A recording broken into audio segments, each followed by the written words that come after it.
kita kasih 3 atau 4 teman-teman resen terlebih dahulu sebelum Anda bertanya seperti biasa ya. Oke, Iya. susu kuda. Saya sebenarnya nggak mau nanya, tapi mau sharing aja sama Pak Paul dan Pak Sutrimo ya mengenai hari ini nih. Tolong dong Pak, lestarikan budaya Jawa yang indah ini semaksimal mungkin Pak. Saya kan juga pengen pemandangan wedok-wedok Jawa, ayu-ayu rambutnya, pakaiannya.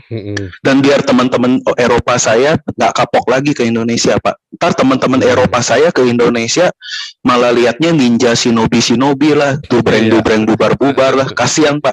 Di Eropa mereka juga udah mulai bosen yang kayak gituan Pak. Di Eropa juga udah mulai banyak shinobi di mana-mana gitu, pakai pakaian hitam-hitam itu. Jadi ya gitu sih, itu doang sih yang saya mau sharing dan himbaukan. Makasih, matur nuwun. Luar biasa. Iya, di layar Anda ya, Anda lihat Rakyat Prajasa TV. Ini adalah asuhan dari Mbak Sutrimo dan rekan-rekan tadi yang ada bersama dengan Mbak Sutrimo. Ya ini bagus sekali ya, beberapa sudah nonton, Anda bisa simak ya, dan Anda bisa bantu viralkan supaya budaya Jawa ini bukan budaya Jawa, orang Jawa jangan sampai punah. Anda kalau lihat kalau Anda lihat ya, mengapa 10 suku Israel ini punah? Karena mereka kehilangan jati dirinya mereka. Mereka menyembah Tuhan yang bukan Tuhan aslinya mereka. Jadi mereka ngambil dewanya, Allahnya orang Aram, mereka menyembah Allahnya orang Filistin, mereka menyembah Allah Kanaan, hilanglah mereka. Ya, hilang. Tetapi mengapa orang Yehuda tidak hilang, yang sekarang Anda kenal dengan orang Yahudi? Karena mereka terus setia dengan tradisinya Yudaisme. Yudaisme ya.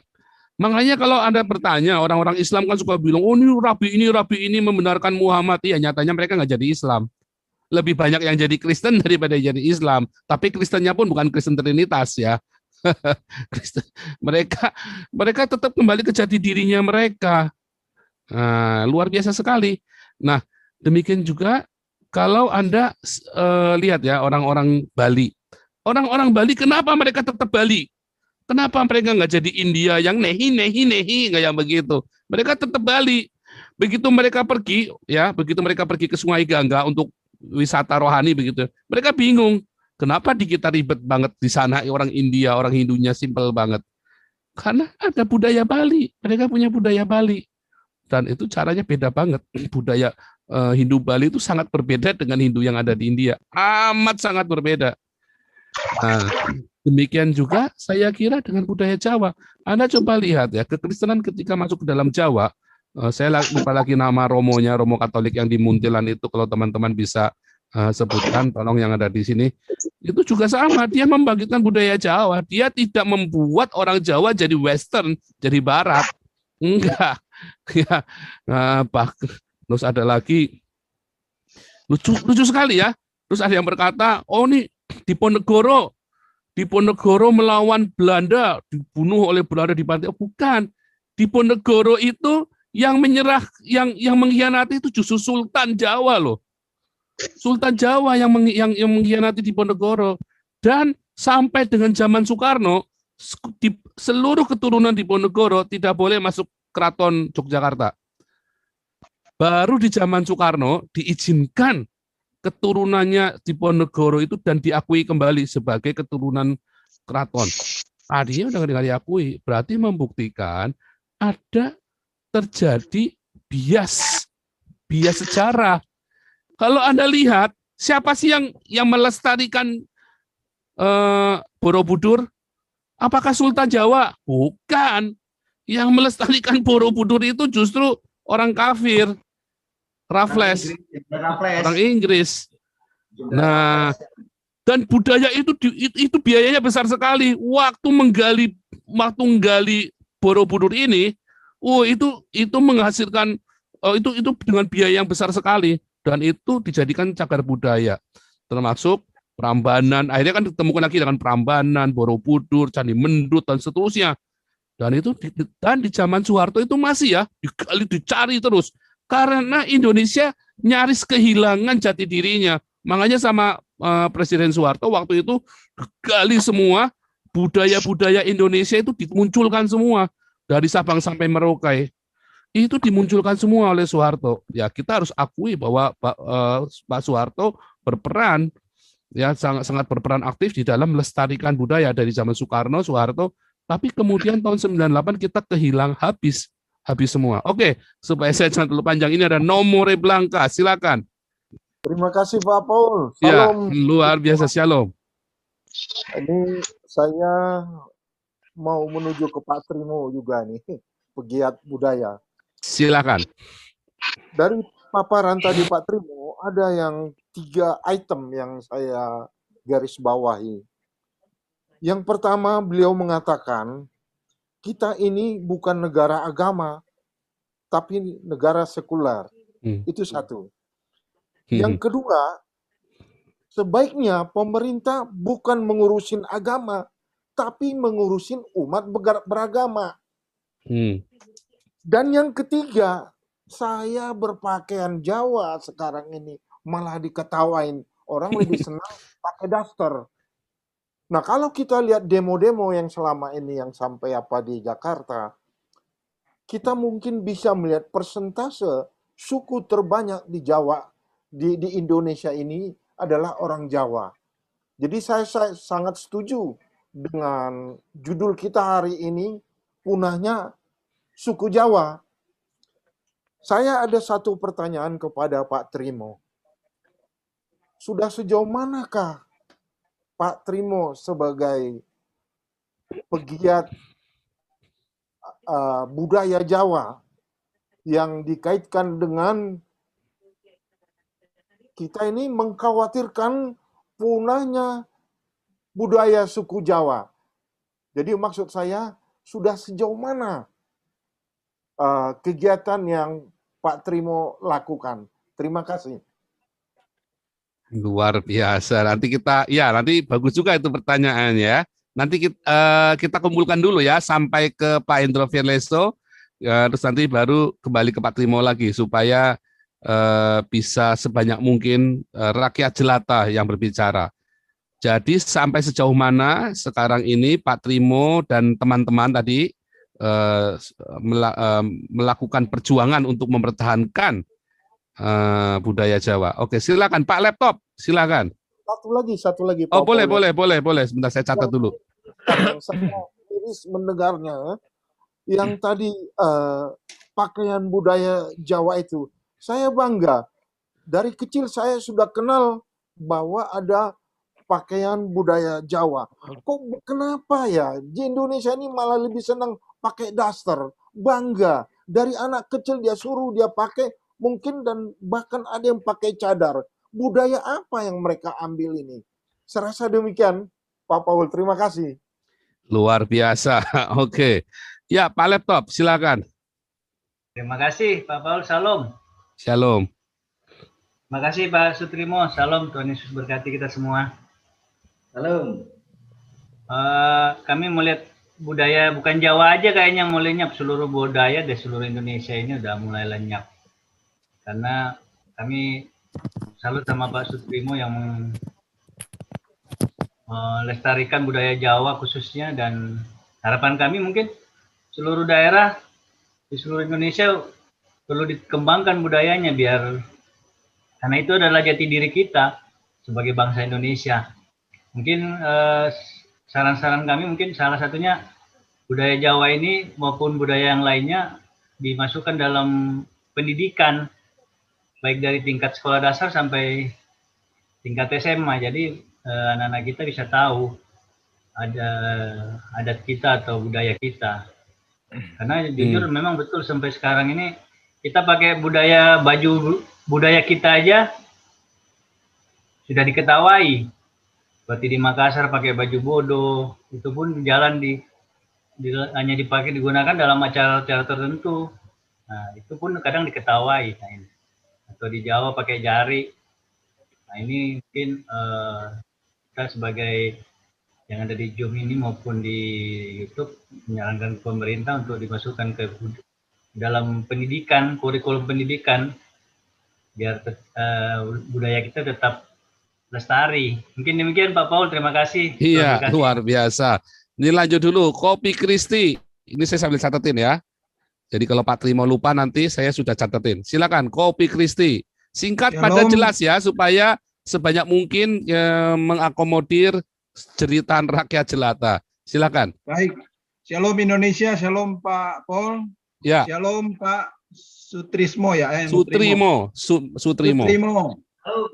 Saya Kopi Kristi dari Bali. Saya cuma mau menyerukan khususnya kepada pemerintahan Bapak Presiden Jokowi agar NKRI tetap utuh dan bersatu.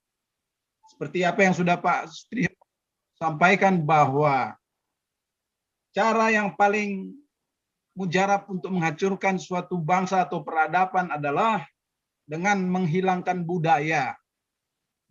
Jadi semoga ini didengar, Pak Jokowi dan pemerintahan jajarannya gelontorkan dana sebanyak-banyaknya untuk menggali budaya-budaya asli Indonesia, khususnya budaya Jawa yang sudah hampir punah. Punahnya sudah di depan mata, fakta kelihatan bahwa sudah tergerus oleh budaya-budaya lain yang sudah kita bisa lihat fakta di depan mata. Jadi seruan saya dari Bali, disebut Pulau Dewata, ya, luar biasa. Kita tidak bisa lihat ini siapa, yang mereka lihat adalah orang Bali ketika sudah pakai baju adat Bali, luar biasa. Mau dia Kristen, mau dia Katolik, mau Hindu, Buddha, ketika sudah berpakaian Bali, yang kita lihat adalah Bali. Orang Bali. Luar biasa, Pak. Iya. Tetapi ketika kita melihat yang lain, kita langsung tahu ini dari Arab. Jadi itu saja seruan untuk Pak Jokowi. Semoga Indonesia semakin utuh, budayanya semakin mantap. Terima kasih. Jadi nggak ada Pak Ketut pakai daster, nggak ada ya? Nggak ada. Ada. Luar. Saya juga punya teman-teman gini. Import budaya luar. Oh, itu di negara itu Pak Ketut pakai daster, pasti di negara itu. Ada. Di sini ada saudara-saudara kita yang memang asli orang Bali tetapi sudah pakai daster, Pak. Ya, itu di negara biasanya ya. Di negara. Di pasar ada. Nah, dan ya memang ya fakta depan mata. Saya rasa di semua daerah di Indonesia itu fenomena itu sudah sedang terjadi. Luar biasa. Oke. Semoga di Papua juga sama, Pak. Iya, kemarin ada satu bagian Papua kemarin kan ada yang ceritakan pakai daster itu kan, didasterin. Ya, biasa hidup di hutan, didasterin, ya bingung. Masuk hutannya gimana? Nyangkut semua.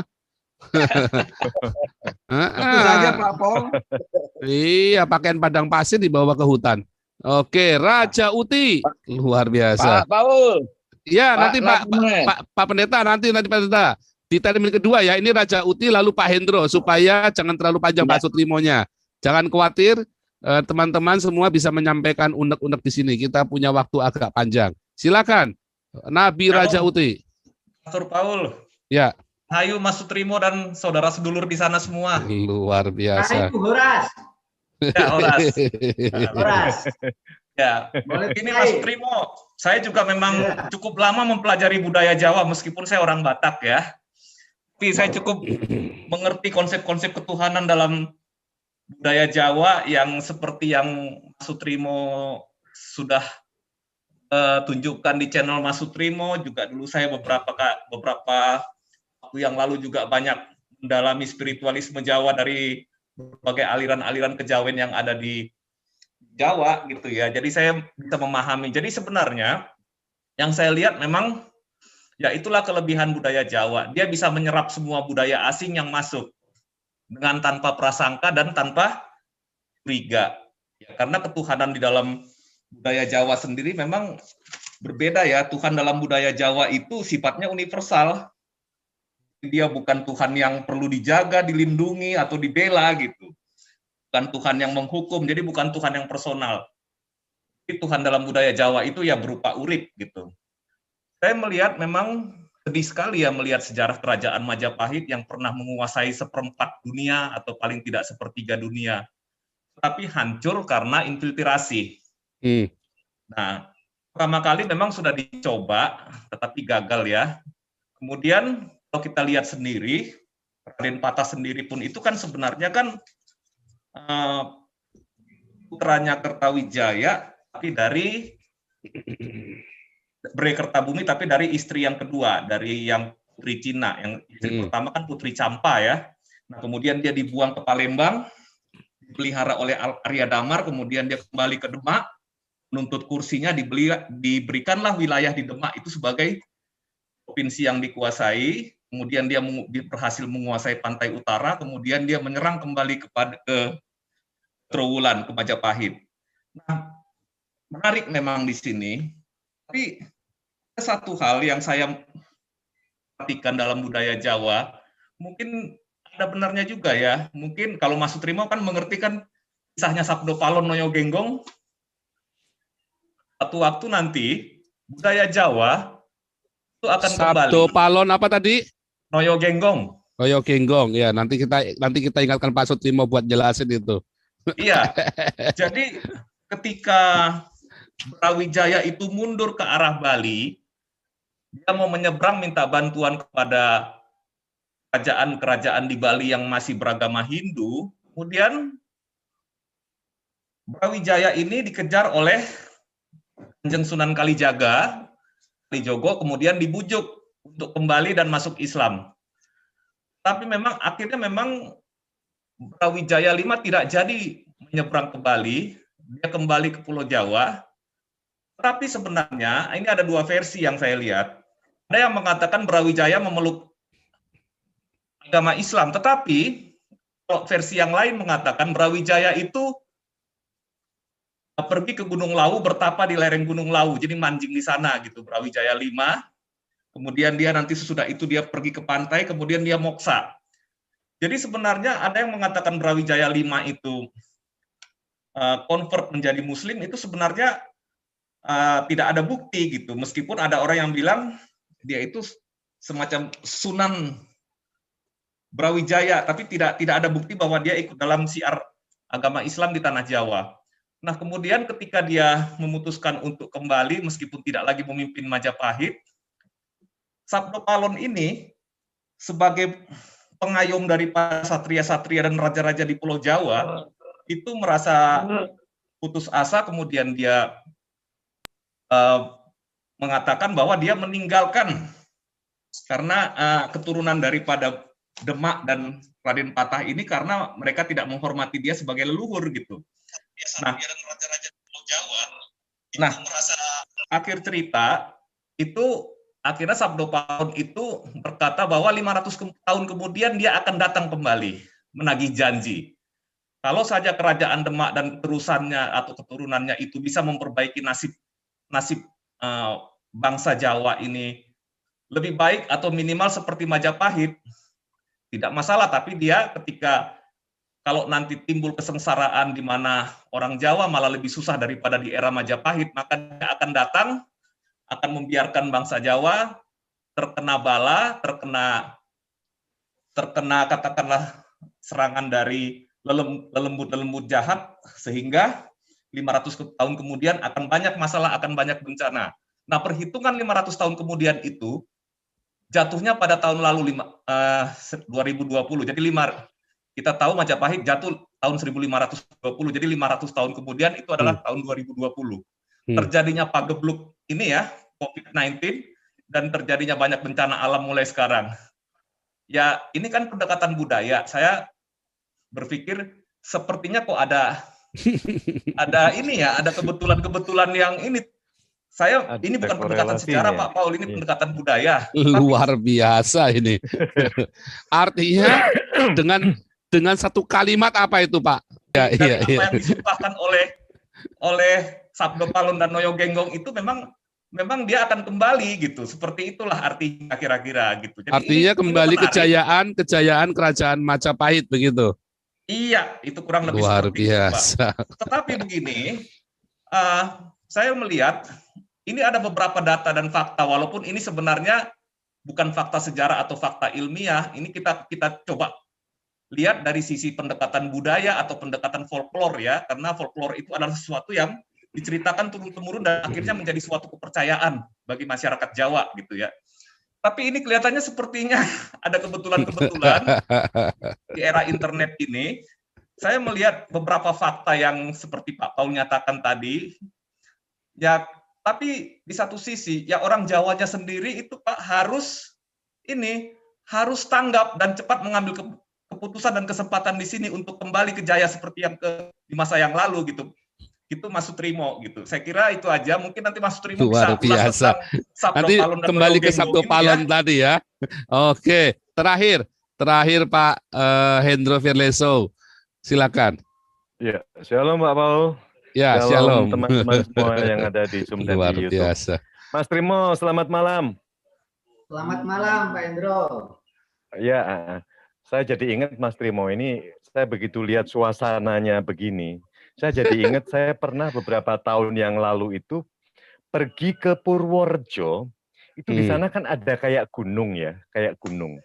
Itu di situ ada gereja Jawi. Dan saya pergi ke situ, itu semua memang berbahasa Jawi. Ya cuman sayangnya memang tidak bisa ditertibkan, ada yang pakai sandal, ya kan. Mereka di luar gereja itu ada yang merokok, tapi di dalam mereka khidmat. Jadi saya melihat itu orang-orang asli yang di Jawa. Ya karena saya juga tahu, bahasa Kromo juga saya tahu. Tapi saya melihat ke depan, ke sininya Mas Trimo. Ini orang-orang seperti Mas Trimo ini kan sudah langka ya. Dan saya melihat perkembangan, soalnya kalau kebudayaan kan meliputi termasuk religi ya, kan religi termasuk agama atau kepercayaan. Kalau Kristen Jawi ya kan, itu kan perkembangannya sepertinya kok saya lihat kok tersendat-sendat atau bagaimana.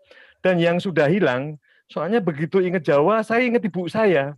Karena zaman dulu itu yang namanya kejawen, yang namanya kejawen, itu kan dulu saya ingat di sudut-sudut itu suka dikasih kembang, ya kan? Di tempat sumur ada kembang. Saya cuma melihat aja. Saya kecil itu saya melihat, tapi itulah kepercayaan. Dan membuat saya lihat ibu saya adalah orang yang baik banget, ya kan? Kasih sayang kelihatan, ya kan? Memberi, ya kan, memberi yang Pak Paul bilang itu satu marturia, satunya diakonia. Diakonia itu ya suka memberi itu, karena dulu ibu saya pernah berdagang itu makanan itu begitu selesai jamnya dia tidak tunggu sampai habis, itu dibagi-bagikan ke orang-orang. Jadi saya melihat kebudayaan kejawen ini bagus ya, saya lihat ya. Jadi cuman sekarang kan sepertinya sudah hilang ya. Aliran kepercayaan ini sepertinya sudah hilang. Apakah, sekarang pertanyaan saya ini Mas Trimo, apakah ada perkembangan gereja Jawi ya, gereja Jawi? Kalau kita kepercayaan itu adalah orang-orang kuno. Gereja Jawi ini saya lihat perkembangannya kan kayaknya nggak ada gitu loh. Yang ada yang dulu itu cuma dilestarikan doang. Karena gereja yang saya kunjungin di Gunung Purworejo itu katanya umurnya sudah puluhan tahun. Dan kebetulan teman saya itu ibunya dia memang yang melayani. Pendetanya itu datang dari luar. Saya lihat, pendetanya datang. Bapak ibunya itu melayani, membawa bakul, isinya ada macam-macam ya, ada taplak meja, ada apa. Jadi langsung pikiran saya itu kembali ke masa beberapa tahun yang lalu. Saya bilang, begitu indahnya karena suasana di gunung itu dingin. Pagi-pagi kita ke gereja, saya lihat, jadi rasanya cool banget, cool, jadi tenang, ada ketenangan. Itu ada, ya kan, walaupun tidak banyak. Itu. Terima kasih Mas Trimo. Luar biasa. Oke, saya kembalikan kepada Pak Sutrimo dan teman-teman. Silakan Pak Sutrimo. Ini ada lima pertanyaan ya. Mudah-mudahan masih ingat Pak Sutrimo. Silakan Pak Sutrimo. Terima kasih Pak Paul, terima kasih untuk semuanya. Kalau kita bicara pakaian, tadi kan Pak mengatakan bahwasanya selama ini hanya tokoh-tokoh agama Kristen yang memakai batik, memakai pakaian-pakaian Jawa ya. Sebenarnya di Islam pun ada yang memakai pakaian-pakaian Jawa ya. Ini beliau ini kan di belakang saya ini adalah Kang Mas Kiai Musrifin, ini tokoh ulama dari NU, juga Dewan Penasihat Islam Nusantara ya. Jadi luar biasa ya. Memakai budaya Jawa juga. Nah, tadi ada pertanyaan yang hampir sama, yaitu sampai mana pelestarian budaya yang sudah kita kerjakan. Kita sudah mengerjakan banyak hal, umpamanya para pemirsa bisa melihat YouTube kita, Rakat Prasaja TV, atau di website kita www.java.org. Itu kita banyak sampaikan apapun kegiatan-kegiatan kita. Kalau dari kurang lebih 10 tahun terakhir, kita melaksanakan namanya ritual kebangkitan Nusantara, keliling Nusantara. Kita Nusantara nggak cuma Jawa saja. Orang-orang kita bahkan sampai ke Kamboja, Thailand. Kalau saya sendiri beserta rombongan kemarin ke roadshow dari Sumatera Barat, di Gunung Padang, di Teluk Muaro, sampai ke Barus, sampai ke Sibolga, sampai ke petilasannya Rajauti. Nama Rajauti kan opusnya Batak yang dipakai saudara saya dari Rajauti. Nah, karena kita bicaranya yang sudah kita lestarikan, termasuk tentang pelestarian budaya, pelestarian seni, banyak yang sudah kita kerjakan. Walaupun kita harus tertatih-tatih, Pak Paul, karena memang ya tadi yang saya sampaikan, pemerintah kita nggak peduli terhadap budaya lokal, budaya Nusantara. Tidak cuma tadi benar tadi siapa saudara yang tadi bicara tadi, nggak cuma Jawa aja. Ya, nomornya Blanka. Budaya Batak, budaya Dayak, budaya dari Sulawesi itu semuanya pemerintah kurang gitu. Sebenarnya keinginan kita kalau budaya asing saja, budaya Dayak saja, ini pemerintah begitu peduli. Bahkan kalau kita kalkulasi itu bisa ratusan triliun. Loh, kita seharusnya yang tuan rumah ini kan dikasih 1.000 triliun, Pak Paul. Nah, kalau pemerintah tidak mampu, ya yang asing tadi dikurangi, jangan sampai ratusan triliun. Paling tidak itu Dayak itu porsinya harusnya 1/10 dari yang tuan rumah. Sebagai contohnya ini Pak Paul. Pak Paul tuan rumah dan saya bertamu ke Pak Paul. Tentunya apa yang Pak Paul suguhkan ke saya itu kan hanya sebagian kecil saja kekayaan Pak Paul. Paling cuma minum, makan ala kadar kan begitu. Ya. Nah ini kan enggak. Kita betul-betul luar biasa, kita ini diperas habis-habisan Dayak, sementara tuan rumah malah tidak kebagian. Ya. Ini yang kita menjadi prihatin, ini yang kita tuntut. Toh negara kita bukan negara agama, negara kita negara Pancasila. Di Indonesia ini tidak beragama, nggak salah. Yang salah itu kalau tidak bertuhan. Sehingga saya pribadi dan teman-teman ketika saya ketemu dengan siapapun, kita salamnya ngikuti. Kita ketemu orang Nasrani, salam salum, ya saya bilang salum. Saya ketemu orang Hindu, kita salamnya ya swastiastu. Tadi ketemu orang Batak ya horas. Ya, karena kita Indonesia. Kita Pancasila, bukan negara agama. Tapi Rahayu itu juga bagus itu Pak Trimo. Saya senang sekali teman-teman itu suka bilang Rahayu, selalu saya jawab Rahayu. Tapi kalau begitu mereka bilang Assalamualaikum, saya diam aja, saya nggak ngurusin. Rahayu itu Pak Paul, artinya Rahayu itu dari kata rah dan hayu. Rah itu adalah darah. Hayu itu adalah kalau di Indonesia kan agak sulit, tapi dikatakan cantik lebih dari cantik, dikatakan baik lebih dari baik. Hingga ketika bicara kita salam Rahayu itu mendoakan supaya darah kita itu baik. Karena darah itu adalah simbol. Itu kan salam yang baik toh. Itu beberapa gereja itu malah sekarang kalau salamnya Rahayu loh. Untuk Shalom ini kan hanya gereja karismatik saja. Kebetulan saya kan memang dari karismatik. Cuman biasanya teman-teman coba mulai besok kita jangan pakai Shalom ya. Kita salamnya mulai besok pakai Rahayu ini. Kayaknya bagus juga ini Rahayu gitu kan. Harusnya begitu ini ya. Ini jomnya orang Indonesia kok. Ini Pak Paul, jadi kalau sepanjang kita disebut manusia, itu kan ada darah dalam tubuh kita. Iya. Nah kalau kita didoakan Rahayu, darah kita tuh cantik. Loh, kita hidup kita tuh makmur, damai, sejahtera. Luar biasa. Bagus Tapi sekali ya. Secara Bagus sekali ya. rahayu itu artinya apa? Rahayu artinya gini Pak Nomor Bangka, rah itu artinya adalah darah. Rah itu bahasa Jawanya darah. Hayu ini bahasa Jawa, cuman kalau di Indonesia agak sulit karena cuman yang mirip-mirip itu bisa diartikan cantik. Tapi lebih dari kata cantik sebenarnya, karena kalau cantik itu kan artinya kan fisik. Nah, kalau hayu itu artinya tidak hanya sekedar fisik, tapi juga kecantikan di inner beauty. Berarti Jadi mengalir darah yang cantik begitu. Cantik. Jadi sebutnya Rahayu Pak Paul gitu ya? Iya, harusnya besok kita tuh Rahayu. Rahayu, Rahayu Pak. Indonesia, Rahayu Eropa, begitu harusnya. Rahayu, jus. Luar biasa nih. Ini Atau ilmu salam baru Rahayu. ini. Luar Atau biasa. salam Rahayu gimana? Salam Ini Rahayu. Yang menyampaikan itu salam Rahayu, yang jawab itu jawabnya adalah Rahayu Sagung Dumadi. Wah, ini yang sulit Ini. ngomongnya. Pelan-pelan Pak Trimo. Rahayu. Mau catat. Kalau ada yang mengucapkan salam Rahayu, jawabnya itu Rahayu Sagung Dumadi. Sagung Gunadi. Boleh dijelaskan Gunadi. itu Pak Trimo? Dumadi. Sagung itu seluruh dalam artian besar, makro. Dumadi itu yang tercipta. Oke, luar biasa. D-U-M-A-D-I, Dumadi, bukan Ya. Gunadi. Gumadi ya. Jumadi ya. Dumadi. Artinya yang tercipta.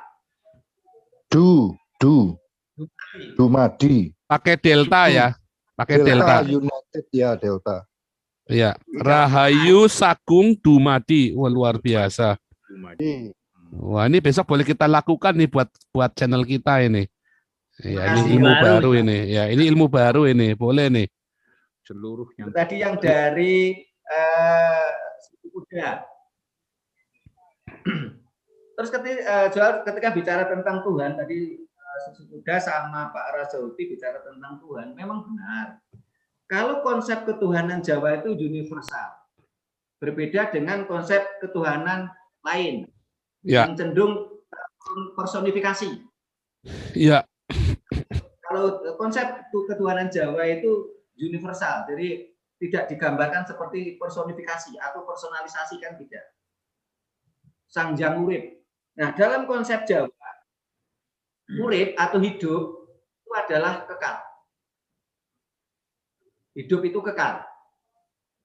Jadi, dalam konsep Jawa itu tidak mengenal kematian. Karena yang mati itu raganya, hidupnya itu kekal. Dia akan berganti ke dimensi.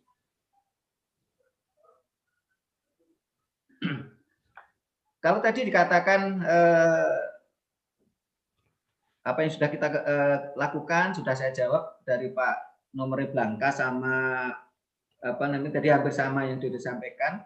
Terus sekarang untuk Pak Laptop, seluruh budaya Nusantara hampir punah, ya. Karena itu kita harus kembali berjuang bersama untuk melestarikan budaya Nusantara. Inilah Bhinneka, inilah jati diri kita, sehingga ketika saya pernah ya Pak Paul ya, saya dimintai bantuan beberapa calon kepala daerah, ada yang dari Sumatera, yang dari dari Lombok maupun dari Kalimantan. Mereka bertanya kepada saya, kalau saya mampu membantu mereka menjadi kepala daerah, apakah nantinya saya akan mengajarkan budaya Jawa di situ?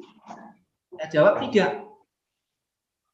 Karena saya dan orang-orang yang sudah Jawa dalam arti value tadi ya Pak Paul ya, orang-orang yang sudah Jawa ini tidak ingin jadi orang buta. Kalau seluruh Nusantara atau seluruh dunia ini mau saya saya ajarkan budaya Jawa, ini kan saya seperti orang buta. Orang buta itu kalau memandang dunia kan cuma gelap semua Pak Paul. Nah, kita inginnya menjadi orang yang matanya terbuka, tercerahkan. Dunia ini adalah berwarna-warni. Sementara seperti yang saya sampaikan kemarin waktu bersama Jenderal Dunias, agama ini kan hanya cuman sekedar kebenaran berversi atau kebenaran warna. Kebenaran sejati ada pada semesta. Dan semesta memang berwarna-warni. Nah, kalau kita ingin menjadi orang yang tercerahkan, ya harus memandang dunia ini berwarna-warni, indah. Jangan kita seragamkan seluruh dunia seperti orang buta. Orang buta kan kalau memandang dunia kan semuanya gelap hitam. Kalau soal pendidikan memang kita prihatin, karena memang itu tadi pemerintah kita dalam semua hal termasuk pendidikan ini tidak pernah peduli terhadap budaya Nusantara. Bahkan tadi Pak Paul juga sempat mengatakan sebenarnya undang-undangnya ada, namanya itu muatan lokal. Tetapi anehnya muatan lokal ini diisi dengan apa? Bahasa Arab, bahasa Inggris, bahasa Jerman. Sementara malah budaya lokal Nusantara, ya kalau di Jawa ya harus budaya Jawa, di Batak ya budaya Batak. Itu di Jawa itu tidak terjadi. Ya. Anak-anak saya sekolah itu muatan lokal tuh isinya pelajaran bahasa Inggris sama bahasa Arab. Ini kan semakin mempercepat punahnya bangsa ini. Ya mudah-mudahan dengan apa yang kita lakukan ini menggugah semuanya. Kita juga pernah melakukan, mohon maaf, kita selalu aktif di Kongres Bahasa Jawa yang kemarin sudah sampai ke Kongres Bahasa Jawa ke-6. Kita juga kemarin aktif ke Kongres Internasional Kebudayaan Jawa. Bahkan di Kongres Kebudayaan Jawa, saya sebagai steering committee, saya sebagai pencetus ide, saya sebagai perumus, saya mencoba merumuskan bersama teman-teman bagaimana supaya bangsa ini kembali ke jati dirinya. Termasuk kita mengusulkan waktu itu supaya Kemenkopesra menjadi Kemenko Kebudayaan, itu sudah di-ACC sama Pak Jokowi. Tapi ada satu usulan kita yang belum di-ACC penuh, yaitu dibentuknya Dewan Kebudayaan di setiap tingkatan. Iya, betul. Yang oleh pejabat minimal eselon 2. Ya. Sehingga dia punya siung, punya taring untuk bergerak, punya dana. Ini yang belum terjadi. Nah, Dewan Kebudayaan ini akan bergerak tentang seluruh budaya. Saat ini baru ada Dewan Kesenian. Nah, kalau Dewan Kesenian kan otomatis ya cuma seni aja. Sementara kalau budaya Jawa, budaya ya, bukan budaya Jawa, budaya, ini kan meliputi spirit, meliputi Japanese culture yang tadi mulai dari adat dan tradisi, bahasa dan sastra, adat dan tradisi, seni, jaga raga, terus falsafah dan spiritual. Dan sastra sudah mulai hilang. Ya. Terus tradisi mulai hilang. Nampaknya kegiatan mocopat dari sekolah-sekolah juga udah mulai nggak ada ya. Kalau dulu saya sekolah Katolik, saya ikut mocopat loh, Pak. Bahkan waktu itu kami mengejar, karena waktu itu pemerintah daerah menawarkan kepada kami, kalau yang sampai menang lomba mocopat tingkat nasional, itu tuh kita bisa dapat beasiswa setahun loh, Pak, sekolah gratis. Nah, ketika sekarang kan udah enggak ada ya? Ya, sudah enggak ada.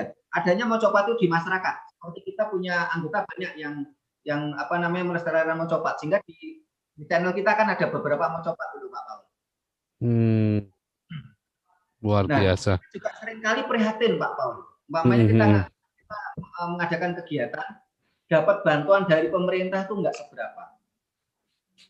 Bagi contoh, kita mengadakan kegiatan habisnya ratusan juta. Pemerintah itu paling banter kadang-kadang bantu cuma 2,5 juta atau 5 juta. Itu pun seringkali SPJ-nya kita dipersulit. Iya. Saya mau SPJ untuk penggiat budaya Jawa, penari juga aja. Saya tulis 500.000 aja diprotes, nggak boleh. Tetapi ketika SPJ ngundang mubalek gitu ya, amplopnya sampai puluhan juta, mereka oke-oke saja. Atau mendatangkan artis dengan sampai nggak apa-apa. Loh, kenapa? Cuman kita nulis 500 aja nggak boleh kok. Kita tulis 250 aja. Kemarin kita dapat bantuan dikit dari Kemdikbud, itu nggak boleh. Akhirnya apa? Yang boleh dibayar itu katanya sewa kostum. Nah, manusianya nggak boleh dapat bayaran kok. Ini kan sangat memprihatinkan sekali di dunia pendidikan.